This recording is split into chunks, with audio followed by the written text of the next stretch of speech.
seus breakdancers! Já foram dançando comemorar a vaguinha nas Olimpíadas? Eu sou Diego Machado, à minha esquerda, Pedro Losso. Fala, pessoal, beleza? On the right corner, Thiago Guimarães, o cabelo. Tudo bem? E pra trocar essa ideia com a gente, alguém que saca realmente do assunto, né? Guilherme Costa, temos a honra de recebê-lo aqui. Ele que é do blog Brasil em Tóquio, lá do Globoesporte.com. Brigadão por receber a gente. Aliás, pra gente receber você. Fala, é uma honra participar do programa de vocês. Brigadão, galera. E esse é o Academia de Quinta. Vamos! Sejam bem-vindos.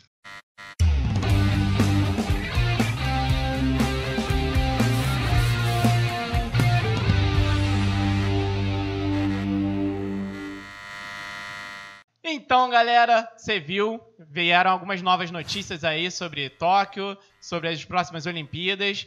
A gente até falou lá no nosso Instagram e vocês comentaram bastante querendo saber um pouco mais sobre a nossa opinião sobre as inclusões e exclusões de alguns esportes que constarão lá em Tóquio.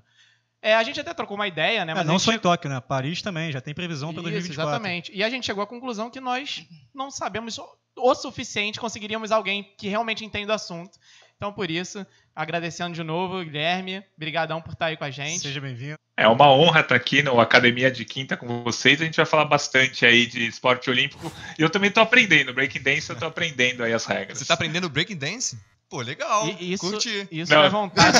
Temos um representante aí das Olimpíadas? Foi, ó. Guilherme, cara... Só as regras. Guilherme, pô, a gente fala assim, é muito legal receber você, porque, assim... A gente está começando agora e você é um cara que já é uma referência nos esportes olímpicos. Foi muito legal quando a gente viu que você aceitou o convite. Então, assim, é um programa a gente leva sempre de uma forma bem informal, a gente bate papo. Então, assim, por mais que você esteja na sua casa, sinta-se em casa. Pode falar à vontade, entendeu? Tá liberado. Pô, que...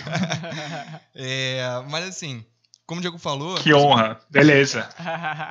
E só para complementar, galera, para já pedir aquele like logo na confiança, porque assim, hoje de manhã eu tava vendo o cara no Sport TV, entendeu? Aparecendo lá ao vivo e eu falei, mais tarde eu vou estar trocando ideia com ele. Então assim, olha o cara que a gente tá trazendo para vocês, entendeu? Então já merece o like antes de continuar essa conversa. Perfeito. Bota o like, aumenta o som que vai curtir agora. É isso. Perfeito. Então assim, eu acho que como a gente tem um assunto bem polêmico para falar, não vamos enrolar muito não, vamos tocar logo para esse assunto.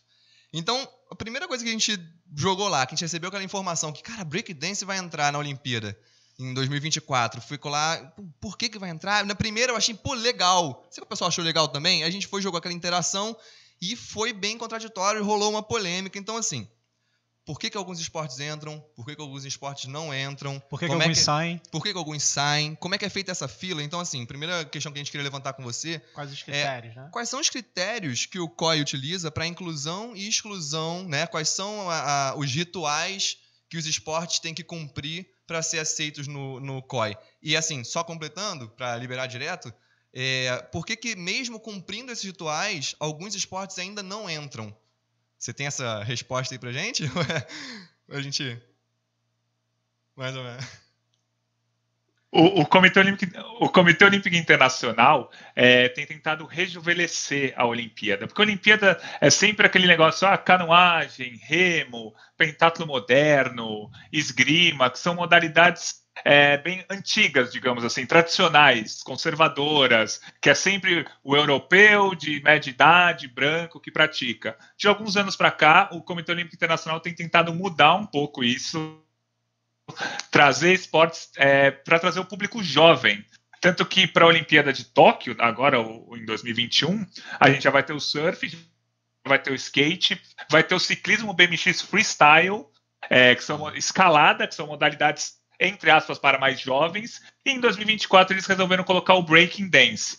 Eu achei bem interessante, ainda estou aprendendo as regras, mas eu achei interessante porque vai trazer a população de Paris, a Olimpíada vai ser em Paris, mais perto da Olimpíada. O Breaking Dance é muito tradicional nas periferias de Paris, então, assim, trazer uma modalidade olímpica das periferias de Paris para ser disputado numa Olimpíada, no meio de tudo, com o mundo inteiro vendo, eu achei bem interessante. Então, não existe muito um critério do Comitê Olímpico Internacional para colocar ou tirar os esportes. Não tem uma votação, não tem nada. Eles definem com uma reunião as modalidades. Então, por exemplo, entrou o breaking dance, pô, super legal, mas saiu o karatê e saiu o beisebol, né? Então saiu o beisebol, que é uma modalidade que tem pouca tradição na Europa, é mais tradição aqui nas Américas e na Ásia, então o Comitê Olímpico Internacional não é tão fã. Sim. E saiu o karatê, que ele entrou em 2020 para a Olimpíada de Tóquio pela primeira vez, e aí já tiraram para 2024. Ele entrou muito provavelmente em 2020, porque a Olimpíada não foi muito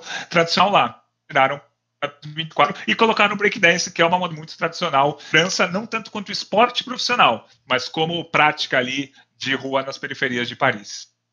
Não, então é um tanto quanto subjetivo essa escolha mesmo, né? Como a gente imaginava, é assim mesmo.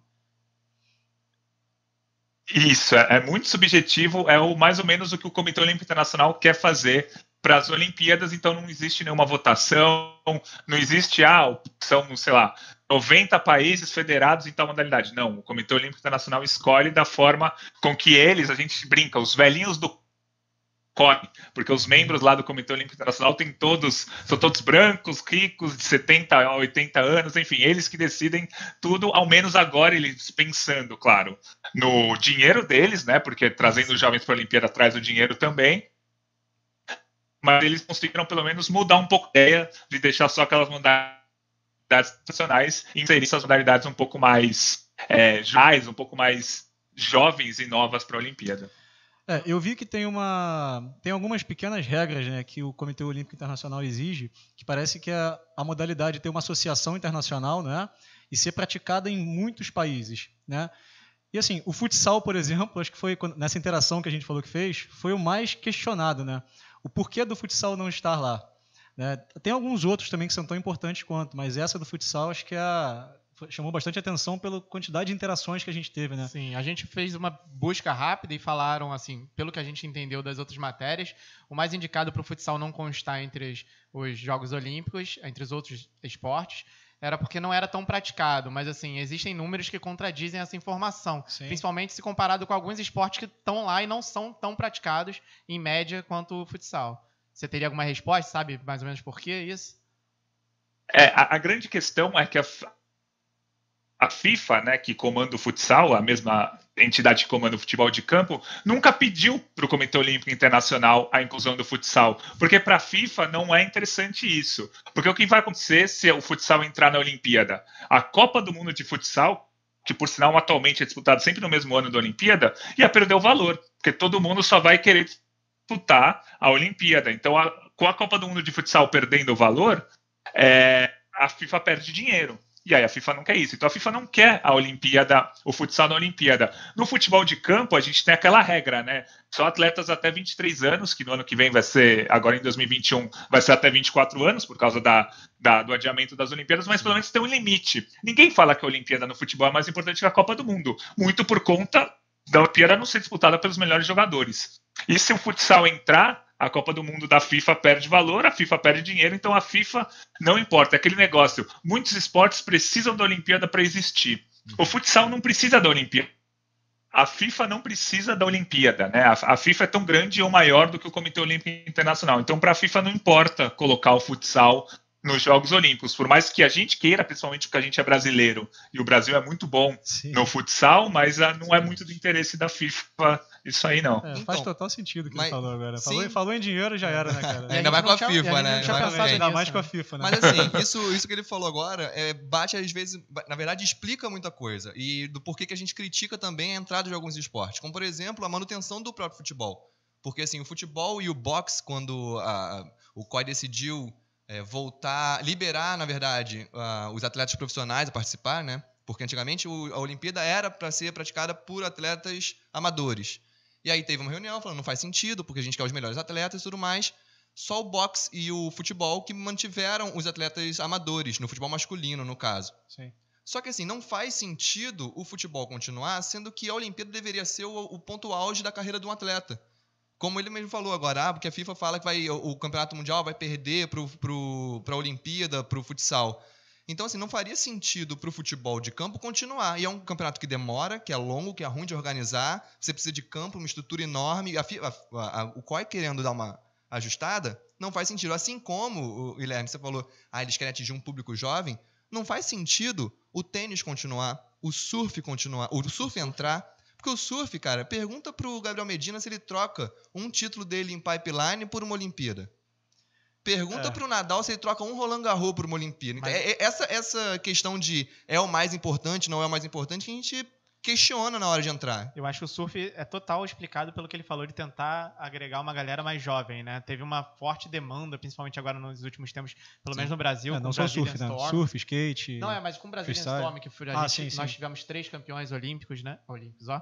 3 campeões mundiais de surf. Houve esse boom, né, do esporte. Aí se explica um pouco mais. Mas no futebol, acho que também entra muito no que o Guilherme falou, de simplesmente ser uma competição competindo contra a competição. Aí você enfraquece uma das competições para que não passe outra competição. Afinal de contas, essa competição nada mais é do que um evento, né? E nessa hora o brasileiro quer ser malandro, né? Porque o brasileiro sabe que tem potencial no futsal, né? Lógico, só que óbvio que ele vai reclamar, ali, né? Mais uma medalhinha ali ia ser fácil. Mas então, além de todas essas que a gente falou, a maior crítica foi disparada ao breakdance, porque eu acho que o brasileiro tem a dificuldade de entender por que o breakdance entra em comparação com até outras danças mesmo. A gente fez uma brincadeira lá no nosso Instagram, aliás, @Academia de Quinta, segue lá, e muita gente comentou pedindo o forró no lugar, por exemplo. Que capoeira. É uma música, a capoeira, uma dança tradicional brasileira, né, o forró, por exemplo. E eles não conseguem entender isso e nem entender como é que isso vai ser pontuado. Você sabe um pouco explicar pra gente isso? Porque é bem subjetivo, né? O cara tá estudando a regra de breakdance, vai lá. Se quiser... Como é que vai funcionar esse sistema de competição do breakdance? Se quiser fazer uma dança de breakdance aí pra explicar, a gente gosta também. Vende bastante. Não vai dar pra dançar, mas dá pra entender um pouquinho do breakdance e o resumo você pode fazer o que você quiser. Por exemplo, na ginástica artística, os atletas têm que seguir uma linha ali na apresentação. Tem que dar 3 piruetas aqui, 2 giros ali, 4 cambalhotas lá. O breakdance é totalmente freestyle. Você faz a apresentação que você quiser, você pode dar cambalhota, você pode dançar, você pode rebolar, você pode ir com a cabeça para baixo, é realmente freestyle. E uma coisa interessante no breaking dance, obviamente tem a música de fundo, o DJ que comanda, só que o DJ não combina com o atleta a música que vai colocar. Óbvio que ele sabe o ritmo, sabe que vai ser um hip hop, um break e tal, mas ele não combina a música. Na ginástica, a atleta faz a apresentação toda pensada na música, tal, treina 6, 7 meses só com a mesma música. No breaking dance, o DJ vai escolher na hora da Olimpíada ali, vai ter a apresentação, o DJ vai escolher uma música, você vai ter que fazer em cima daquela música. Outra diferença que tem no breaking dance é mata-mata, não é pontos corridos. É sempre um contra o outro, e aí o juiz levanta a placa e fala quem ganhou. Ó, quem ganhou foi o fulano, quem ganhou foi o Beltrano. Não tem nem nota. Você não vai tirar nota 10 no breaking dance, você vai ganhar do fulano. Na ginástica, não. Na ginástica, os 8 se apresentam, aí levanta a nota de cada um, tal, pra gente decidir o vencedor. O breaking dance vai ter uma chave, e você vai vencendo até chegar na final. Então, é bem diferente do que o mundo olímpico está acostumado. Não, muitíssimo interessante. Eu não sabia dessa parte do mata-mata. Eles até me sinalizaram que sabiam, eu não sabia. Mas eu fiquei com... além de ser tão subjetivo assim, você falou que ela entrou muito porque a Olimpíada será em Paris, e ela é muito popular em Paris, né, na França. Aí eu vou perguntar realmente a sua opinião. Quando mudarmos novamente de sede, será que ela se mantém? Então, aí fica a pergunta. Vai depender muito de qual vai ser o sucesso do breaking dance na Olimpíada de Paris. Se der uma baita audiência para todas as televisões do mundo, os caras vão manter. Se o público lotar as arquibancadas, se a gente perceber que o mundo inteiro está falando de breaking, eu não duvido que isso aconteça, de tão inusitado que estar na Olimpíada, eles vão manter. Mas o Comitê Olímpico Internacional atualmente tem uma lista de esportes que são permanentes e uma lista de esportes que são, entre aspas, rotativos. Por exemplo, o surf, o skate e a escalada, que entraram no programa olímpico agora para Tóquio, eles são rotativos. Eles seguiram no programa para Paris, mas teve que ter uma conversa, uma assembleia lá no COI para falar, ó, você vai seguir, você vai seguir, você vai seguir. O karatê e o beisebol que entraram em 2020 não vão estar em 2024. Todos esses são rotativos. É muito difícil para 2028 o Comitê Olímpico Internacional querer tirar o surf, porque em 2028 vai ser em Los Angeles a Olimpíada. Sim. Los Angeles é a casa do surf, é a casa do skate. Então os caras não vão tirar. Mas ainda tem os esportes rotativos e tem os permanentes, que são aqueles clássicos. Atletismo, judô. É uma lista de 28, que tem até esportes pouco conhecidos aqui, como pentatlo moderno, por exemplo. Sim. Existia antigamente os esportes de exibição, né? Que eram esportes que entravam, eles não valiam ponto para a contagem geral de medalhas. Os atletas recebiam até uma medalha igual, só que um pouquinho menor. Só que isso acabou. Até alguns esportes entraram como esporte de exibição e acabaram continuando depois. Então, assim, eles acabaram com esse sistema. Então, entrou, tá valendo medalha. Só que, então, eles flutuam, entra ou sai essa galera. Em relação a esse rotativo, eu achei engraçado a situação do Karatê, né? Que entrou agora no Japão e já vai sair em Paris, né? Pode dar um pitaco no Veio fazer uma gracinha e já foi embora, né? Nem deu tempo de fazer muita coisa. Cara, eu sou super a favor do Karatê, porque, na verdade, assim, aí o pessoal que tem me regras conhece... bem definidas, né? O Karatê, cara, ele, por exemplo, assim, aí é a minha vontade. Eu queria muito que saísse o Taekwondo e entrasse o Karatê pela dinâmica de luta. Por que acontece? O Koi, ele quer muito que os esportes sejam mais dinâmicos. O breakdance vai ser muito legal esse sistema de 1 versus 1, né, aquele X1, porque esse mata-mata é muito atrativo. Tanto que o próprio tiro esportivo, alguns esportes têm que se adaptar, né, para continuar na Olimpíada, e o tiro esportivo mudou a regra dele para ser agora X1, e não que seja tiro X1. Por não favor. é um mata-mata literal no Senão no o Brasil ia ser bom nisso. Eu acho que o Brasil ia... Caraca, a gente ia ganhar tudo! Mas enfim, o tiro se adaptou, o judô é um esporte que se adapta praticamente, todo o ciclo olímpico tem mudança de regra, porque eles querem esportes que sejam realmente atrativos para o público. E o karatê é muito mais dinâmico do que o taekwondo. O karatê, a luta dele é muito mais dinâmica. O taekwondo tem aquele sistema de ter que tocar naquele pontinho e tudo mais. Eu acho muito chato, sinceramente. Eu achei muito ruim, assim, sair o karatê e continuar o taekwondo, mas enfim. O karatê funciona num sistema parecido com a esgrima, não é isso? O taekwondo Desculpa, o taekwondo muito parecido com a esgrima, sim. Agora, tem um ponto também, até queria perguntar para o Guilherme, saber se ele, de repente, tem alguma informação ou até acha alguma coisa sobre isso. Parece que o levantamento de peso está perdendo muito espaço, né, por conta dos casos de doping. O que você acha mais provável? Que esse espaço continue sendo perdido ou que haja uma reformulação e faça, né, com que recupere esse espaço? Porque eu acho que o levantamento de peso é um daqueles esportes que você falou que é basicamente dependente dos Jogos Olímpicos, né? Que só aparece com muito mais força nesse momento, né?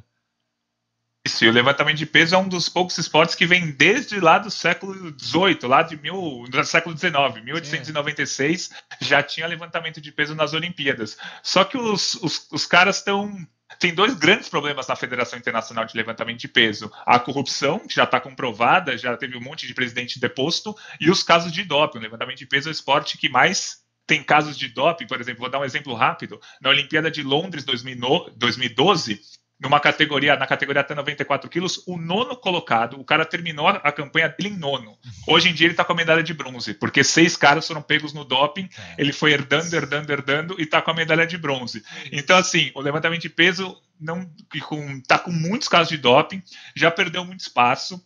Na Olimpíada de Tóquio agora vão ser 14 categorias, 14 medalhas em disputa, e em Paris vão ser só 10. Então eles perderam muito espaço.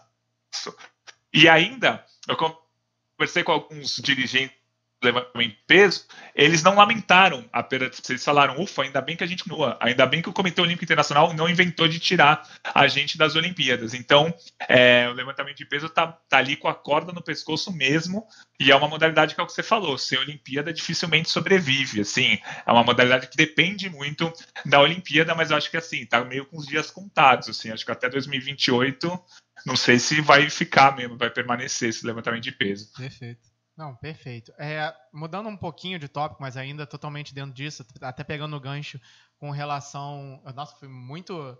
Desculpa, eu sou... Metódico. Aliás, eu sou disléxico, era bom eu ter avisado isso antes. Não sei se você viu, eu já troquei o nome da palavra várias vezes aqui. Eu chamei taekwondo de esgrima, então é bom deixar isso claro.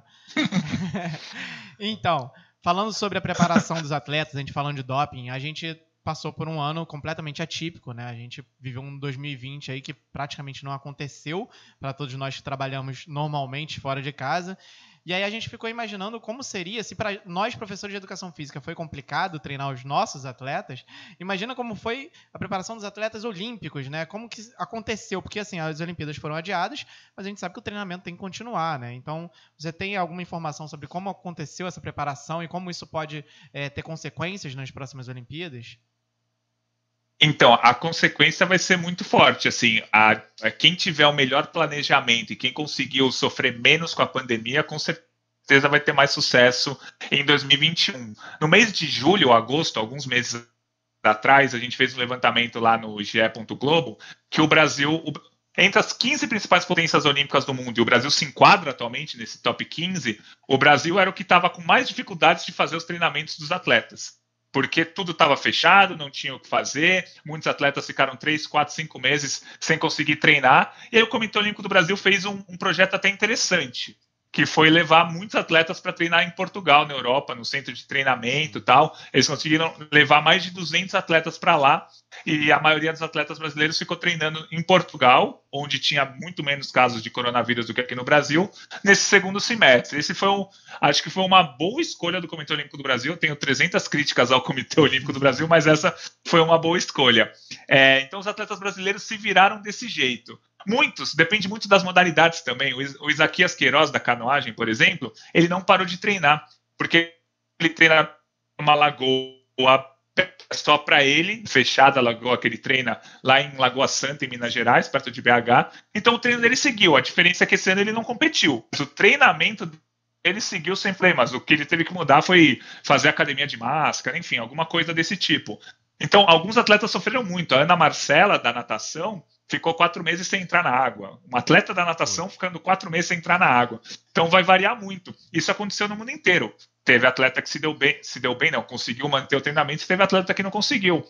Nova Zelândia e Austrália, que são países, são ilhas, né, o que ficou muito mais fácil de controlar a pandemia, mas controlaram totalmente a pandemia lá, pouquíssimas mortes, os atletas não pararam de treinar. Eles não competiram internacionalmente, mas o ano de 2020 foi contínuo para eles, ninguém parou. Então a gente tem até uma certa projeção que países como Austrália e Nova Zelândia vão conseguir um desempenho melhor do que tiveram nas últimas Olimpíadas, porque não tiveram tantos problemas com a pandemia. Então cada país teve um jeito, cada atleta teve um jeito, então foi um ano bem difícil de se projetar, assim. A gente adora falar, a projeção, o Brasil vai ganhar 20 medalhas, 30 medalhas, 10 medalhas, fica muito mais difícil de projetar, porque o planejamento que você fez de treinamento nesses últimos anos, nesses últimos meses, vai fazer total diferença. Não, o planejamento, assim, falando do lado do professor de educação física, o planejamento não é só do atleta em treinar, mas também em competir, né? O Pedro competiu bastante, pode falar um pouquinho melhor pra gente sobre isso, mas assim, às vezes quando você está treinando durante muito tempo, mas você treina para um ápice, quando esse ápice chega e você não tem a oportunidade de se testar, de se pôr para competir,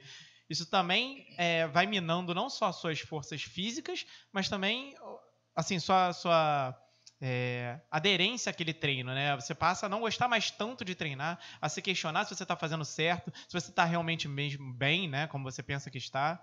Sim, eu acho que assim, o treinamento, o planejamento de treinamento, ele é feito sempre visando os picos que você pode ter durante o ano.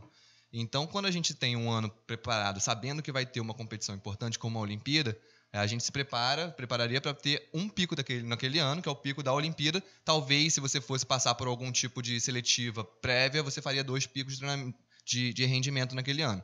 Só que, enfim, cara, quando você tem que largar tudo e ficar só treinando, porque assim, a gente participa também de competições amistosas para manter o ritmo de competição. Esse ritual competitivo é muito importante para o lado mental do atleta. Então, você, quando fica muito tempo sem competir, aquele negócio que a gente fala, jogo é jogo, treino é treino, e é verdade. É verdade, porque você, quando para de competir, principalmente assim, dependendo do esporte equipe, então que você tem que estar o tempo todo em sincronia com o time, vai fazer muita falta isso. Sim. Eu vi que saiu uma pesquisa do COI, que foi até solicitada pelo COI, o Guilherme talvez fale melhor sobre isso, que falou que mais da metade dos atletas, a principal reclamação deles foi que eles não conseguiam treinar em altíssima intensidade. A maioria até conseguiu manter o treinamento, mas não o nível de treinamento. Sim. E aí não tem jeito, cara. Para um atleta que está o tempo inteiro naquele giro altíssimo, Sim. Uma situação dessa, alguns atletas conseguem se manter e outros não. E aí eu acho que a gente pode entrar até na questão relacionada à parte financeira, né? Que a gente sabe que aqui no Brasil o atleta, a gente até conversou sobre isso há um tempo atrás, o atleta ele é meio que romantizado, né? Quando chega no período de Olimpíadas, muitas modalidades surgem do nada e começam a falar, olha, a batalha que esse atleta superou para chegar até as Olimpíadas, e aí mostra aquilo. E aí, de repente, consegue um patrocínio pontual e depois aquele patrocínio desaparece. Não faltam casos aqui no Brasil de situações como essa. Então, assim, acho que o Guilherme já falou um pouco sobre isso, mas se quiser, de repente, comentar até sobre essa situação da romantização aí, né? Falar um pouco dessa pesquisa, não sei se você chegou a ver essa pesquisa do COI, acredito que sim. Sim, cheguei a ver, é realmente muito curioso, porque aqui no Brasil tem muito esse problema o ciclo olímpico não existe, né? As pessoas começam a Olimpíada faltando 6 meses para os Jogos Olímpicos. Mas atualmente tem o Bolsa Atleta, por exemplo, que dá uma ajuda legal. Só que o governo federal cortou o Bolsa Atleta desse ano, né? O Ministério que não é mais Ministério, né? A Secretaria do Esporte juntou 2 anos em um ali, como se nada tivesse acontecido, e cortou um ano da Bolsa dos Atletas, né? Então assim, a gente tem alguns problemas aqui no Brasil. Eu acho que assim, o Comitê Olímpico do Brasil atualmente consegue investir nos principais atletas do Brasil. Aquelas 30, 40 chances de medalha que o Brasil tem numa Olimpíada, 50 chances, o Comitê Olímpico do Brasil consegue investir. O problema é para o cara chegar a ser uma chance de medalha, a ser um desses 50, ele não tem um investimento. Ele chega a ser investimento, aí ele fica, sei lá, em 6º no Campeonato Mundial, aí o Comitê Olímpico do Brasil começa a olhar, a federação começa a olhar melhor, e aí ele consegue ter o apoio necessário. Agora, o cara que é 17º no Mundial, que precisa daquele último empurrão para ele entrar no top 10, esse cara não tem um empurrão aqui no Brasil. Esse é um grande problema. É aí que tá. A gente depende sempre de um fenômeno aparecer, e aí esse fenômeno vai, você falou agora da romantização, que lembra muito também os professores, né? Aquele esquema que a gente falou. Tem um episódio que a gente fala sobre a romantização daquela professorinha, né? Que vai lá, que atravessa o rio para dar uma aula, que você falou bem. Quanto mais 50 difícil, quilômetros de quanto mais difícil, mais sofrido for aquilo, como se ela fosse melhor, né? Como se a gente precisasse passar por isso para provar a nossa importância. Vende muito bem, mas não é assim que tem que ser. Eu vou dar um exemplo, assim, que eu trabalhei com futebol nos Estados Unidos um tempo. Cara, eu trabalhei numa escola que era futebol nível high school. Cara, escola. O pessoal não era nem muito bom. Era uma escola boa. O pessoal competia e tal. Todos os alunos, a escola inteira, a estrutura era monstruosa. Todos os atletas patrocinados pela Adidas. Ninguém tinha problema para chegar no treino e treinar, faltar chuteira, faltar... Porque tinha uma estrutura. Então, assim, não é... Você tem o talento, você vai chegar, porque você não vai ter que ser... Porque quantos talentos a gente não perde por falta de oportunidade, né? Sim, sim. Mas lá fora existe uma associação em relação à educação e ao esporte, né? O incentivo ao esporte está muito vinculado à educação, coisa que aqui no Brasil não acontece. E a gente consegue ver isso muito claro pelo futebol, né? Que é o esporte mais praticado aqui. Os jogadores, quando dão certo no futebol muito novos, a primeira coisa que eles largam é os estudos. Então não existe esse vínculo e essa coisa agregada, enquanto lá fora existe. A gente falou muito disso num programa sobre futebol, que aliás a gente falou, convidamos vocês a ir lá assistir, com um treinador da base do futebol, que ele fala que tem essa dissociação entre escola, né? Sim. Tem um estudo também muito legal, que aliás fui eu que fiz, por isso é muito legal, que fala sobre escolarização de atleta e que fala justamente sobre isso, cara, que o Brasil é um dos poucos países dentre os que mais conseguem medalha em umas Olimpíadas, que não tem uma escola pensada para o esporte, assim, ou pelo menos para conciliar, para que o atleta consiga conciliar a carreira esportiva dele com a carreira escolar, né? Porque, assim, o que a gente sabe é que muitos deles acabam não sendo medalhistas olímpicos, e, como a gente disse, consegue só patrocínios pontuais, e depois que cancela aquela carreira, que acaba aquela carreira, ele não tem uma escola por base dele, né? E acaba se tornando um treinador dessa disciplina, dessa educação física, ou até um treinador específico daquele esporte, que já não é muito conhecido. Então, assim, vamos supor, tem o garoto que tentava vaga na marcha atlética. E aí, por via das dúvidas, a marcha atlética, que é pouquíssimo conhecida aqui, mas muitíssimo disputada, não consegue a vaga dele lá. Depois que ele tentou de tudo, realmente investiu naquela carreira, ele tem o quê se ele não for um atleta da marcha olímpica? Ele vai ser um treinador de outro atleta da marcha olímpica, ou algo nada direcionado àquilo, assim, pouca chance de sucesso em outra área. Sim, o que acontece muito também, que além disso, além da escola, a gente deve saber utilizar o esporte na escola, né? Existe essa diferenciação que é trazida por Walter Bratt também, que a gente estuda bastante, que é o esporte na escola e o esporte da escola.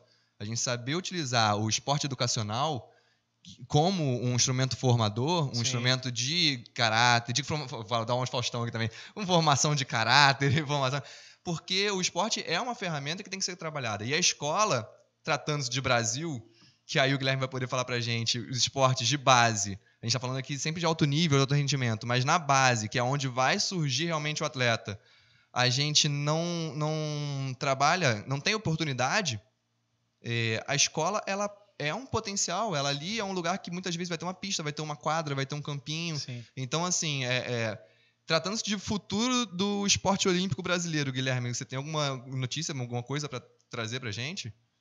Algo animador, por favor. É o que a gente Então- gostava mais. A gente botou aqui o clima pesadaço. A gente jogou lá agora. pra baixo, Salva a desculpa. gente. Não.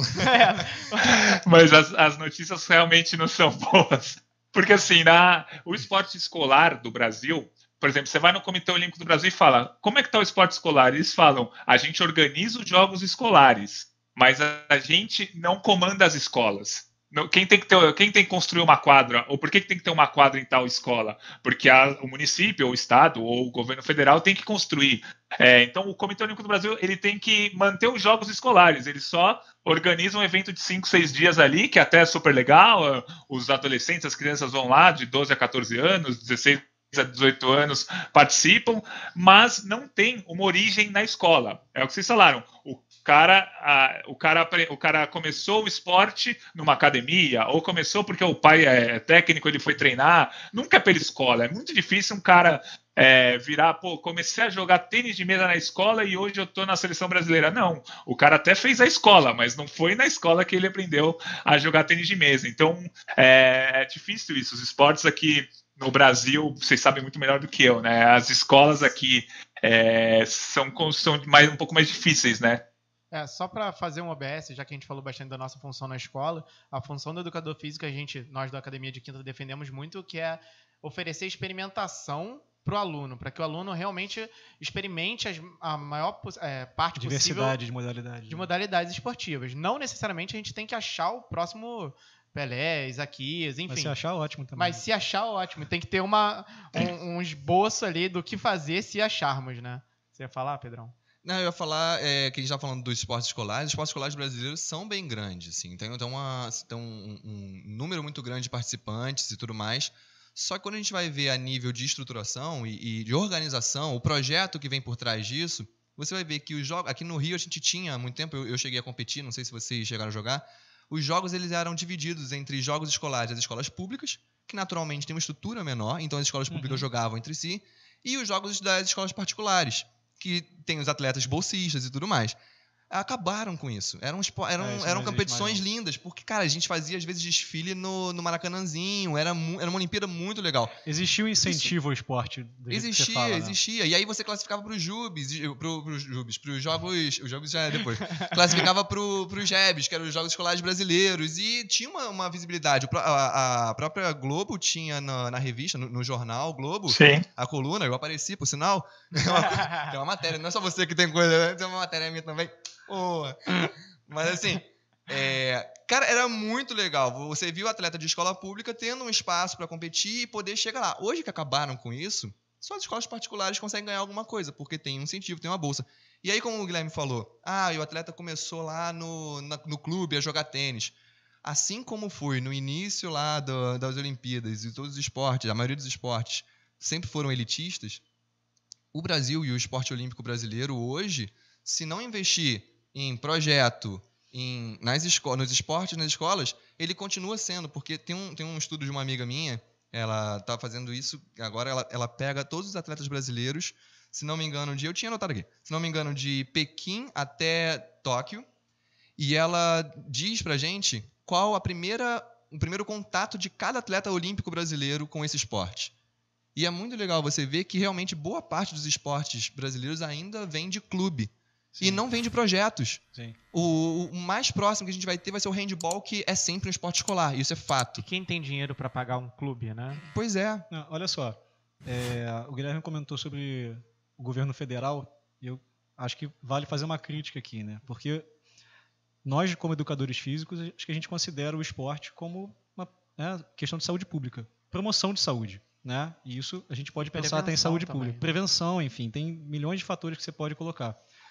O governo, quando rebaixa o Ministério dos Esportes a uma Secretaria Especial dos Esportes vinculada ao Ministério da Cidadania, se eu não me engano, ele está dando um recado, né? De que aquilo ali vai ser secundário. É secundário, não é fundamental. Então, acho que já dá para entender mais ou menos a visão. Como Não é. entendem, Assim não como a entendem a cultura. atividade física como algo importante dentro da saúde pública. Exato, o que é uma pena, né? Porque não entende atividade física como uma questão de saúde, e aí vai ter que sobrecarregar o quê? O sistema de saúde próprio, diretamente, né? Pois é. Enfim. A pandemia jogou isso na nossa cara, né? As Descarado, esfregou, assim, não jogou, não. Jogou, esfregou, As assim. comorbidades com a unha. estavam todas ligadas ao sedentarismo. Todas não, mas assim, muito ligadas ao sedentarismo. Sim. A gente falou isso no episódio passado. E agora já tem gente falando que o sedentarismo vai ser uma quarta onda, né? Exatamente. Terceira ou quarta onda. Pois é. Mas voltando um pouco para o que a gente estava falando, Guilherme, a gente comentou sobre algumas modalidades que não são fixas, né? E que elas estão aí possivelmente entrando num ciclo e saindo no outro.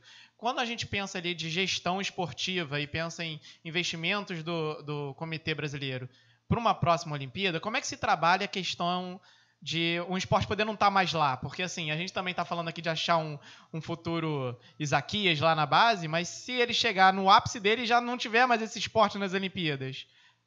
Então, o Comitê Olímpico do Brasil trabalha assim. A maioria do dinheiro que as confederações brasileiras têm, a Confederação Brasileira de Atletismo, de Judô, de Esgrima, de Escalada, de Skate, de Surf, vem do Comitê Olímpico do Brasil, a lei das loterias. O COB recebe lá 1,7% do dinheiro das loterias, isso significa uns 200 milhões de reais. E aí ele reparte dinheiro entre as confederações. As confederações, a principal fonte de verba das confederações vem dessa lei. Só que, por exemplo, esses esportes novos tiveram que criar associações. Teve uma briga para saber qual que era a Confederação Brasileira de Skate quando o skate se tornou olímpico. Por quê? Porque eles estavam brigando para ver quem ia receber do COB a quantia, que era 1,5 milhão, 2,5 milhões por ano.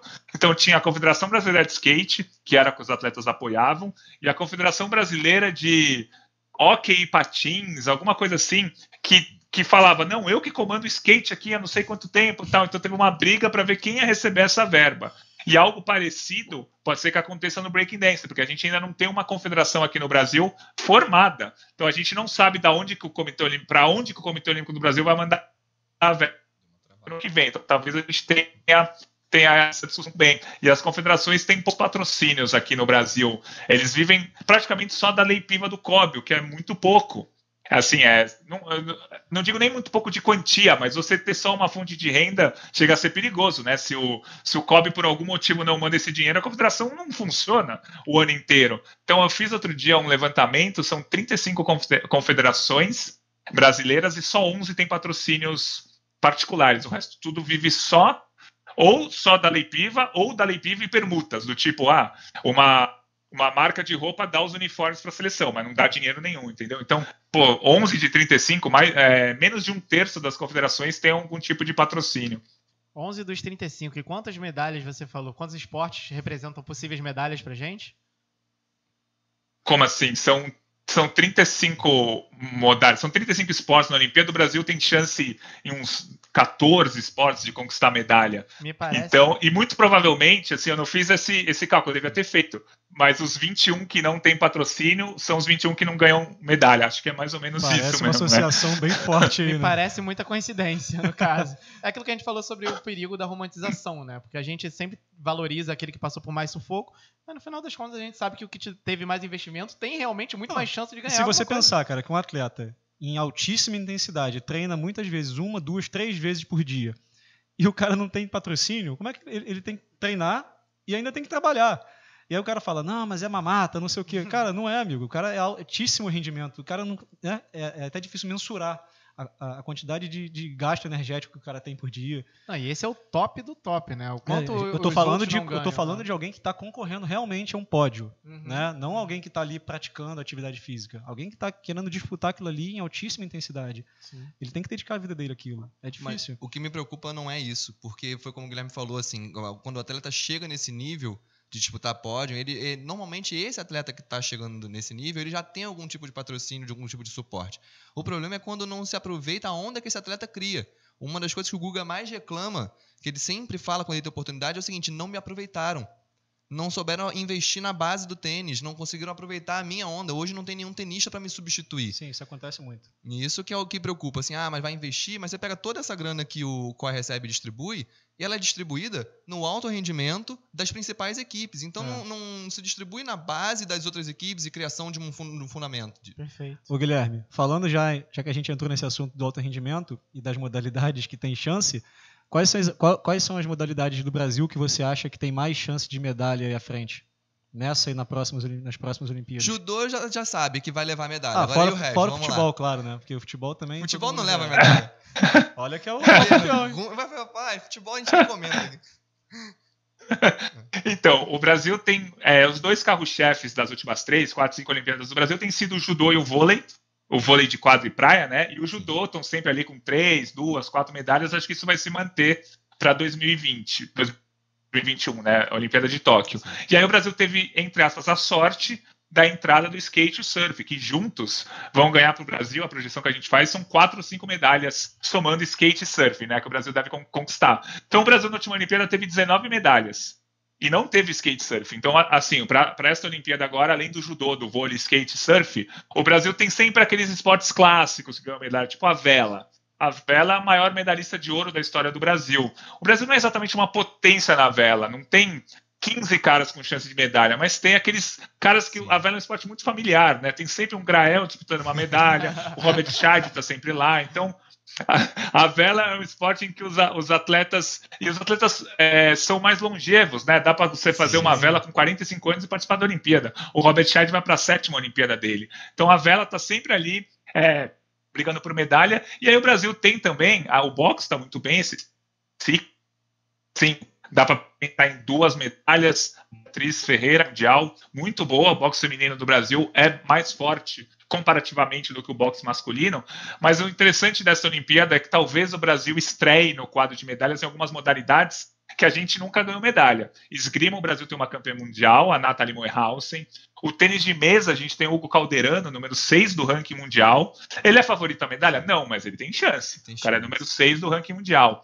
O ciclismo mountain bike, o Henrique Avancini, líder do ranking mundial, também pode estrear aí essa modalidade no quadro de medalhas do Brasil. E tem o tênis, né? Você falou do Guga, realmente a gente não teve nenhum grande tenista de simples que surgiu nos últimos 20 anos. Mas a gente tem duplistas muito bons, né? Os jogadores de duplo, Marcelo Melo e o Bruno Soares, eles formam uma das melhores duplas do mundo. Então, dá para apostar que eles vão brigar por medalha. Então, só que é o que você falou. São pontuais. A gente tem uma chance de medalha na esgrima, uma chance de medalha no ciclismo, uma chance de medalha no tiro com arco, que tem o Marcos Vinícius, que é um atleta novo e bom também. Então são esses esportes que são, a gente chama de dependentes. Se o atleta estiver mal no dia, tiver uma caganeira no dia, o Brasil não vai ter mais medalha, entendeu? Então são esportes que vivem de um atleta só. E a gente não sabe quando vem o próximo. Essa é que é a questão, né?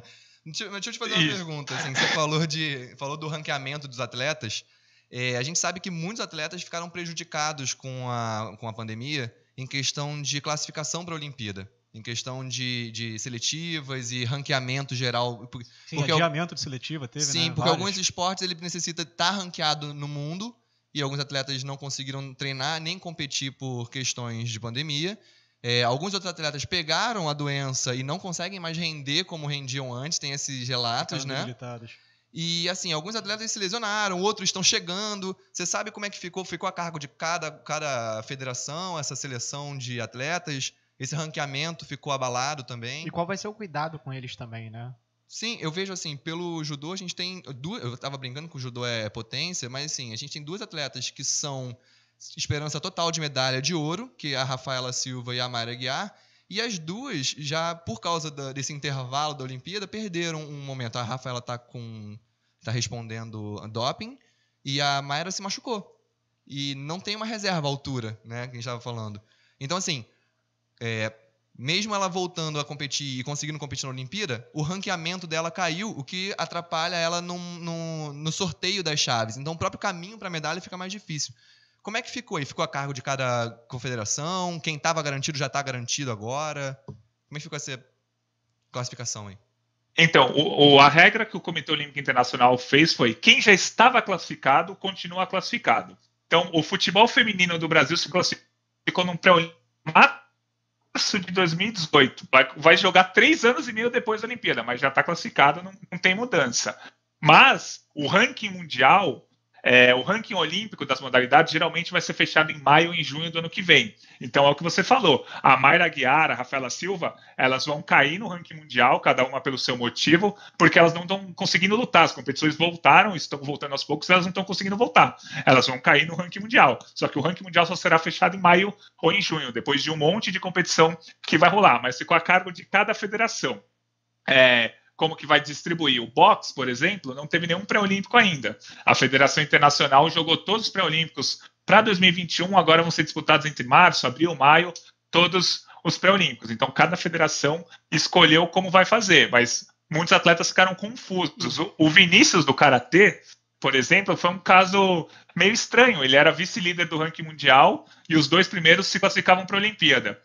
Aí a Federação Internacional falou, acabou o ranking, Vinícius vai ser classificado. Aí uma semana depois voltou atrás, falou que vai ter mais uma competição para o ranking, e aí o Vinícius não está mais classificado, ele vai ter que disputar mais uma competição para se classificar. Então o Karatê teve esse pequeno detalhe aí, mas ficou a cargo de cada federação escolher o que fazer. O Comitê Olímpico Internacional só falou para não tirar a vaga de ninguém, coisa que a Federação do Karatê fez, mas aí o Vinícius tentou entrar com alguma coisa na federação, mas perdeu e vai ter que disputar a competição para estar na Olimpíada. Caramba, eu fico pensando na cabeça desse atleta, porque ele já sabe que ele não vai estar na próxima, porque o cara até saiu. Então essa seria a chance dele. E ele estava classificado. Gente, que vai dar coisa. Vida ali. Mas eu queria te fazer uma pergunta direta, assim, ainda nessa pergunta do Pedro.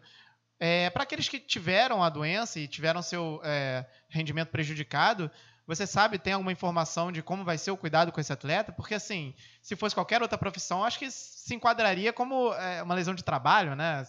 Como é que fica? Não sei. Olha, eu também não sei exatamente como vai ficar, mas uma coisa importante que o Comitê Olímpico falou recentemente, o Comitê Olímpico do Brasil, falou que tem 2 atletas de ponta, que estão brigando, que pegaram Covid, o vírus já é mais no corpo, mas eles rendendo o quanto eles rendiam.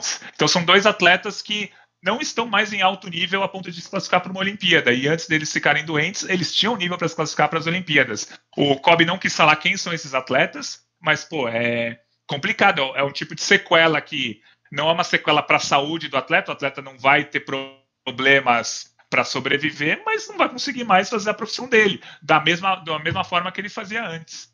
Caramba, que situação. Você vê que praticamente a maior parte dos atletas que fazem provas de fundo, eles tiveram a capacidade cardiopulmonar deles prejudicada. Então, quem realmente vai chegar ali a usar o VO2 máximo dele... eu até fiz uma procura para ver se tem algum estudo já em cima de atletas e VO2 máximo pós-Covid. Não encontrei nenhum, assim, nessa... Vamos fazer. Vamos fazer, vamos tocar. Fecha, hein? Vamos lá no Labs. É isso. e agora, para você isso, ver... mas... Desculpa, te interrompi, vai. Não, é exatamente isso. Você vai ver que alguns atletas não vão conseguir render. Então vai ser uma Olimpíada que a gente pode até ver aquele atleta que era o campeão, era o líder do ranking, por acaso o cara pegou corona e capaz de não render no dia. E esse é um bom caso para a gente citar sobre a questão do apoio, né, ao atleta. Porque o atleta que fazia a profissão dele, o COB não quis dizer quem são, né? Mas enfim, já deixou claro que eles não têm condições mais de competir em alto nível. Ou seja, o cara veio a vida inteira fazendo isso, de repente ele tem que parar de fazer isso para começar a fazer uma outra atividade qualquer. Ele vai ter que se reinventar, provavelmente, né? Não sei como é que vai ser isso, se vai conseguir recuperar, se não vai, mas olha aí o apoio nesse momento, como é que faz falta. Pois é, apoio de todos os jeitos, né? Sim, apoio político, apoio psicológico, apoio financeiro. Exato, é isso. Faz falta total. Bem, mais alguma pergunta para o Guilherme? Mais algum debate? Eu acho que a gente já podia partir agora. Porque eu tenho uma perguntinha muito específica. Então, porque eu tenho alguns amigos do handball, mas é uma pergunta quase que pessoal. Ah, sim. Eu tenho alguns amigos do handball que, assim, encheram o nosso saco lá de pergunta, falando sobre as possibilidades que o handball tinha, principalmente o beach, né, o de praia, tinham para as Olimpíadas, e eles acabaram não entrando, né, nas Olimpíadas de 24. É uma pena. É uma pena, pois é. Nós concordamos que é uma pena, porém eu queria saber de você, se você tem alguma explicação para isso, se realmente éramos uma potência para ouro ou para... Handbeat, pelo menos sim, né? Acreditamos que sim, mas eu quero ouvir do especialista. Acredita na gente, cara. Só pra poder chegar pro meu amigo e falar, você tinha razão.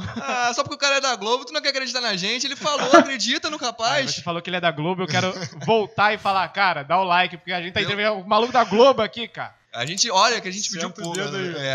Ontem era eu aqui com anteninha de Natal e hoje a gente tá com um cara que tava hoje no Sport TV, então likezinho aí. E se você ainda lembra da minha pergunta... Pô, que honra, cara. Então, o Brasil é uma potência no beach hand, né? Masculino e feminino, muita chance de medalha, mas a explicação para não entrar na Olimpíada, o Comitê Olímpico Internacional, além de tudo, está tentando diminuir a Olimpíada. A Olimpíada está ficando muito grande. Você tem que construir muito estádio, tem que levar muito atleta, tal. Tanto que para Tóquio vão ser ao todo 11.100 atletas.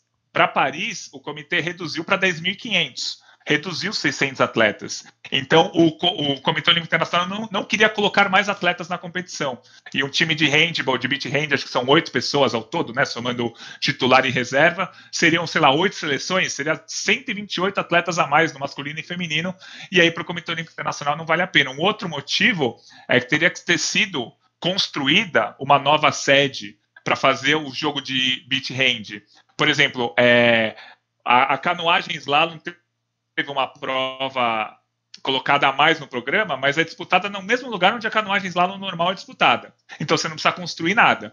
Agora o beach hand você teria que ou construir uma arena ou dividir a arena com vôlei de praia, não sei se isso seria possível, mas daria um trabalho a mais ao Comitê Olímpico Internacional. Questão logística também, né? Ô Guilherme, teve um negócio interessante que você citou agora e acabou que a gente passou o programa inteiro e não comentou sobre isso.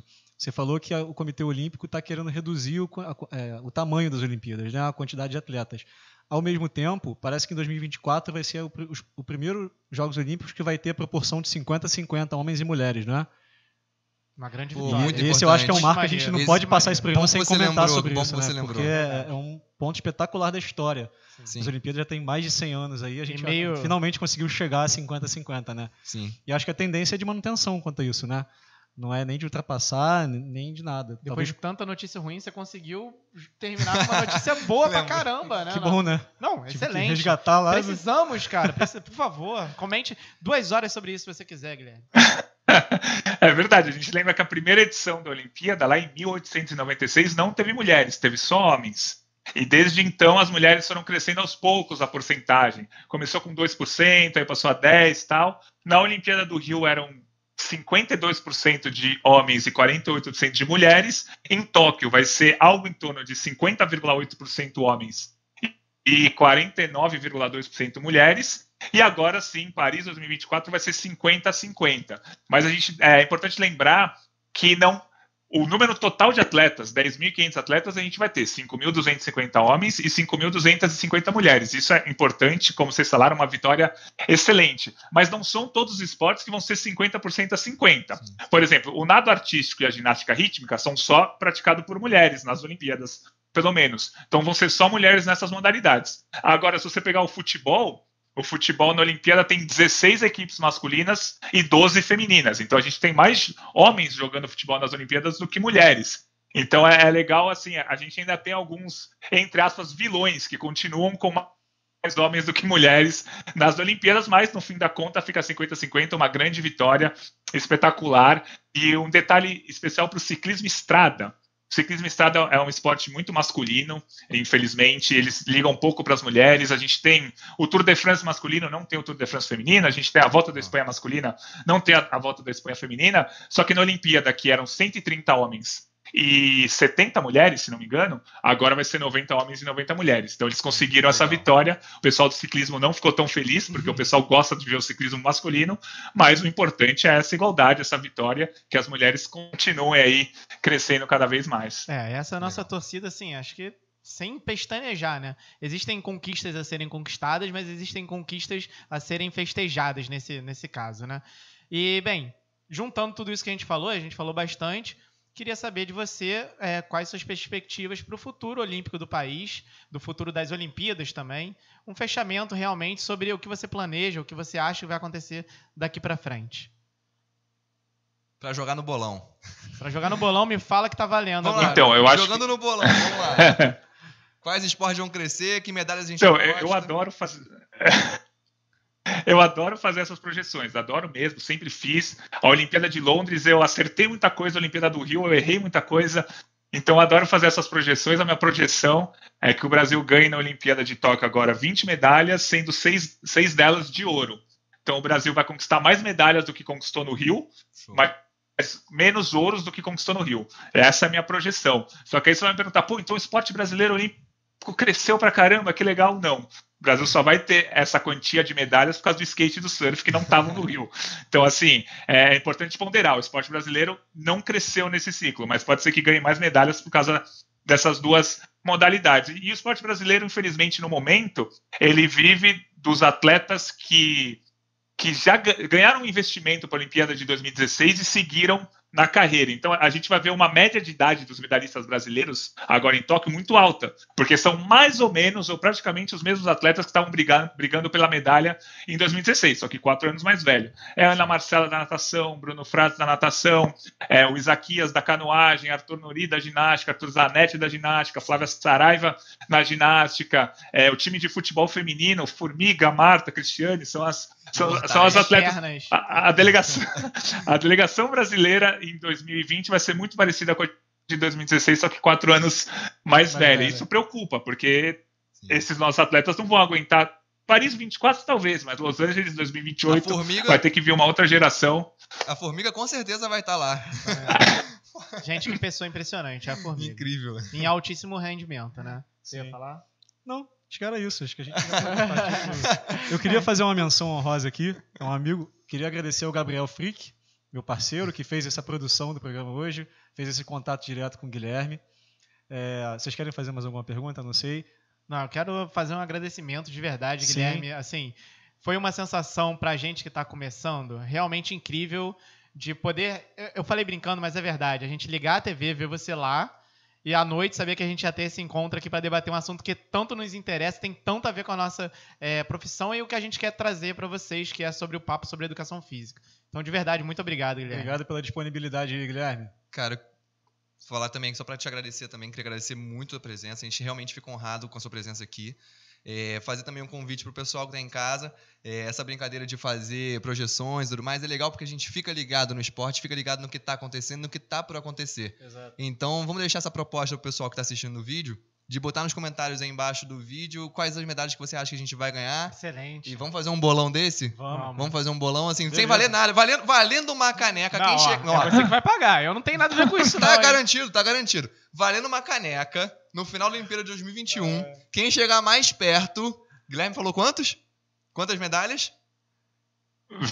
20 medalhas, sendo 6 delas de ouro. O cara é muito específico. Quem chegar mais perto do real, leva uma caneca. Combinado? Beleza? Vai botar a tabelinha lá toda completinha. Fechou? Maravilhoso. Guilherme, brigadão, cara. Sensacional. Pô, obrigado. É uma honra participar. É muito bom falar de esporte. Muito bom falar de esporte com educadores físicos que fazem parte do esporte. São pessoas, é um grupo muito, muito, muito importante para o mundo esportivo. Então foi um prazer estar com vocês. A gente agradece, cara. Legal. Muito obrigado, viu? Isso aí. Só você não sabe como é que a gente fica feliz de ver lá alguém falando de esportes na televisão que não seja só o futebol. Pois é. É verdade, é verdade. E só lembrando pra você que tá assistindo a gente, antes de você xingar o cara que não conseguiu ficar entre os 3 primeiros, por favor, leve em consideração esse papo, porque isso acontece realmente bastante. Pessoal, Pedro Losso, Thiago Guimarães Cabelo, Guilherme Brigadão, eu sou o Diego Machado, nós somos a Academia de Quinta. Vamos começar o ano com esse programa sensacional. Beijos! Valeu! Valeu! Valeu!